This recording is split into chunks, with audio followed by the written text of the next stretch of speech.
When you're starting to just tune in because you know that there's a big political event and people are wondering what's going on, how are things changing.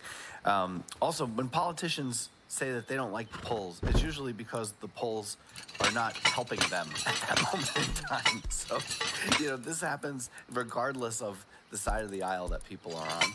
I think that this election makes things particularly tricky because of how well known both Biden and Trump are, and because of how marginal the race is. And I always think it's really dangerous for people to interpret polling when you see changes of like 1 to 2 points, 3 points here, because there's a margin of error. There's a plus or minus usually 3.5 percentage points, and that means that results could be 3 points lower or 3 points higher.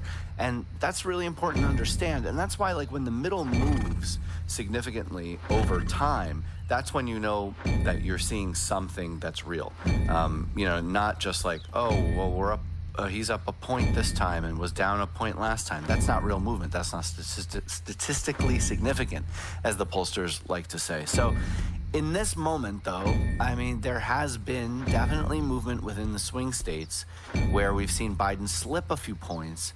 And he was behind even before his dismal debate performance in many places, within a margin of error. But certainly when he talks about his approval rating, he doesn't believe that's his approval rating. There have been a confluence of polls since late 2021 that have shown Biden's approval rating slipping. It might not be 36%, it might be 42%, but it's not where he wants it to be. At the same time, Domenico, we've seen in previous elections polling data just pretty far off the mark. So as a voter, as a listener, when we're looking again at these snapshots in time, how should we contextualize them? Yeah, there's a lot of kind of mythology in some respects about how far off some of these polls were, or about why or when. It's really in a lot of ways about how they've been interpreted, or like 2022, for example, there really was no red wave within the polling that was seen. If you listen to a lot of the work that we were doing, we were looking at it and seeing the kind of holistic numbers of what was going on, and it really hadn't moved very much, if at all, in that time period. But you did see that there were a few polls that were showing this, and then they got much bigger attention, and it really becomes part of the sort of sweep of the narrative, as opposed to what often the data show in that way. I do think when I look at national surveys, that's not going to tell you necessarily what the race definitely is, because the country is not the elections are not popular vote, right? If we had a popular vote, then they would be fairly accurate. But these elections are decided in these handful of swing states.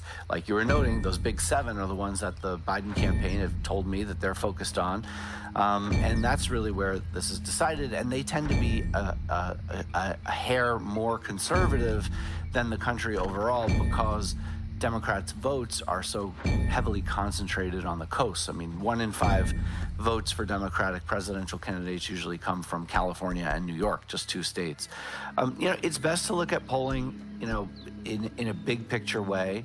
Again, where has the middle moved? Has it moved significantly outside of a margin of error over time, and with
issues because they wait to the census and they're trying to match how the country would think about based on the types of people that answer the phone or click on a link and are able to fill out these forms for the polls. And that's why it's really good to know in public polling how people feel about issues. Like, for example, you wouldn't know how quickly sentiment on same-sex marriage changed if it wasn't for good public polling.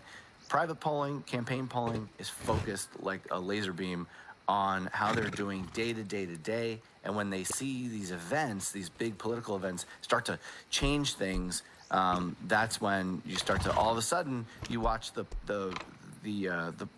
how politicians are reacting to those things are pretty good.